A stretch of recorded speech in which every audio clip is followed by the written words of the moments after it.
26 जानेवारी म्हणजे ना खरा देशभक्त असल्याचा आनंद आहे. पण एक नाव संपूर्ण रॅलीत एकदाही ऐकायला आलं नाही. कोणतं नाव? डॉक्टर बाबासाहेब आंबेडकर. डॉक्टर बाबासाहेब आंबेडकर.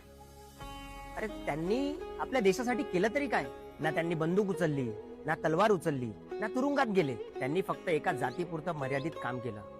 आपल्या भारत देशासाठी त्यांचं काहीच योगदान नाही. त्यांनी केलं काय याचं उत्तर शब्दात नाही, इतिहासात आहे. बाबासाहेब जर नसते ना तर ही रॅलीच निघाली नसती. कारण जिथे माणूस माणूस नव्हता, जिथे जन्मावरून किंमत ठरायची, तिथे माणसाला माणूस म्हणून जगण्याचा हक्क बाबासाहेबांनी दिला. स्वातंत्र्य म्हणजे डोळ्यात डोळे घालून बोलण्याची हिंमत, आणि ती हिंमत बाबासाहेबांनी दिली. प्रजासत्ताक म्हणजे सगळे समान, कोणीच लहान कोणीच मोठा नाही, आणि हे संविधानाने अधिकार दिलाय. आणि ते संविधान लिहिलंय डॉक्टर बाबासाहेब आंबेडकरांनी. आज तू प्रश्न विचारू शकतोस ना की बाबासाहेबांनी काय केलं? हा प्रश्न विचारण्याचा अधिकार सुद्धा तुला बाबासाहेबांनी दिला.